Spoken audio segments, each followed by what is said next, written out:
दोस्तों एप्पल ने एक बहुत ही फ्यूचरिस्टिक कंपनी को बाय किया है जिसका नाम है प्राइमफोनिक।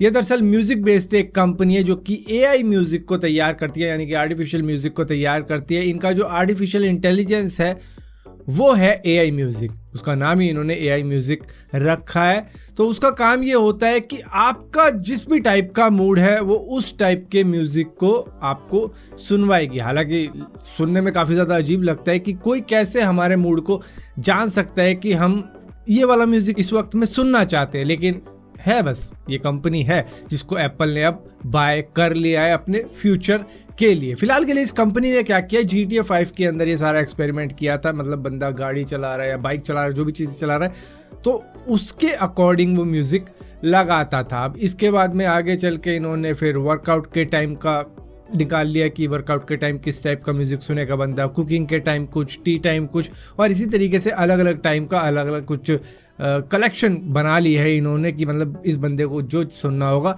उस टाइप का म्यूज़िक इसको सुनाएंगे। डिपेंड करेगा बंदा किस टाइप का है। और इसी के साथ साथ रॉयल्टी फ्री म्यूज़िक की भी कलेक्शन है इसके अंदर, जो कि अपने आप में ही अलग म्यूज़िक जनरेट कर सकता है। मतलब अलग अलग म्यूज़िक को मिलाकर एक यूनिक म्यूज़िक तैयार कर सकता है। ऐसा है इसका आर्टिफिशियल इंटेलिजेंस और एप्पल ने इसको बाय कर लिया है। दोस्तों आप सभी को बड़े अच्छे तरीके से मालूम होगा, जब से ये यूक्रेन और रशिया का कॉन्फ्लिक्ट शुरू हुआ है उसमें कई सारी बड़ी बड़ी कंपनियां रशिया को छोड़ के जा रही हैं, जिसमें से अब फेसबुक ने भी एडवर्टाइजमेंट बंद कर दी है रशिया के अंदर। उनका अलग रीज़न हो सकता है प्रोटेस्ट को लेके कि मतलब एडवर्टाइजमेंट के जरिए प्रोटेस्ट को ऑनलाइन लेके जाया जा रहा है, तो इस वजह से उन्होंने फिलहाल के लिए बंद कर दिया। गूगल ने भी ऐसा कर रखा है। लेकिन अब सैमसंग ने क्या किया है, सैमसंग ने भी एप्पल की तरह ही अपने सारे प्रोडक्ट की शिपमेंट बंद कर दी है रशिया के अंदर। तो ये अलग इनका सैमसंग वालों का प्रोटेस्ट है। और इसी के साथ साथ उन्होंने $6 मिलियन की डोनेशन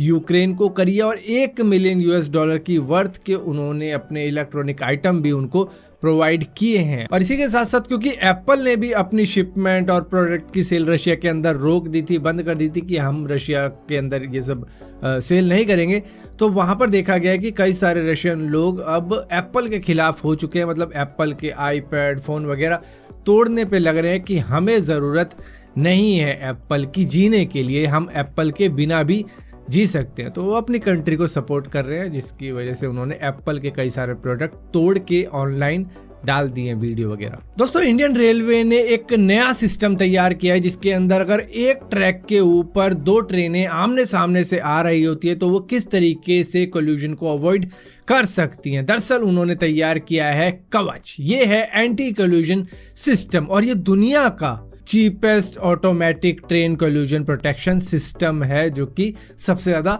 सस्ता है। और यहाँ पर इस वीडियो के अंदर दिखाया गया था कि किस तरीके से आमने सामने आ रही ट्रेनें अपनी स्पीड को कैसे कम कर डालती हैं और पूरा अपने आप को स्टॉप कर देती हैं ताकि टक्कर ना हो एक ही ट्रैक पर सेम टाइम पर आने की वजह से। दोस्तों फाइनली मून के ऊपर स्पेस डिब्री टकरा चुकी है, मून की फार साइड पे। लेकिन वो डिब्री किसकी है कोई उसका क्लेम लेने को तैयार नहीं है। कहा जाता था पहले कि वो स्पेस एक्स के फैल्कॉन 9 रॉकेट का लेफ्ट ओवर है। जब 2015 में उन्होंने वेदर सैटेलाइट लॉन्च करी थी तो उस वक्त से वो डिब्री स्पेस में थी और अब जाके वो मून से टकरा चुकी है, लेकिन उन्होंने मना कर दिया। स्पेस एक्स का कहना है कि वो डिब्री हमारी नहीं है, वो है चाइना के चैंगई 5T1 की, जो कि 2014 के अंदर स्पेस में गया था और उसकी डिब्री स्पेस में तभी से घूम रही थी और अब जाके वो मून पर टकरा चुकी है। लेकिन चाइना का मानना है कि वो उनकी नहीं है। तो यहाँ पर दोनों ही तरफ से यही कहा जा रहा है कि वो उन दोनों की ही नहीं है, लेकिन मून पर वो टकरा गई, मून की फार साइड पे। दोस्तों आप सभी को याद होगा कि एलॉन मस्क के प्राइवेट जेट को एक बंदा ट्रैक करता था जो कि सिर्फ 19 साल का ही है और उसका ट्विटर अकाउंट एलॉन जेट है, जो कि ऑटोमेटिकली एक बॉट बना रखा है उसने, जो कि हमेशा वो इंफॉर्मेशन डालता रहता है जिससे कि ये पता लग जाए कि एलॉन मस्क का प्राइवेट जेट किस वक्त में कहाँ पर है। अब आप कहोगे कि ये उसको कैसे पता लग जाता है, क्योंकि देखो हवा में प्लेन वगैरह जब उड़ते रहते हैं तो उनका पता रहना चाहिए, वरना सामने से आने वाला प्लेन उससे टकरा सकता है। तो एयर कंट्रोलर को सब मालूम रहता है और ये पूरा का पूरा डेटा पब्लिक पब्लिक भी रहता है और इंटरनेट के ऊपर रहता है कि कौन सा प्लेन कहाँ पर है।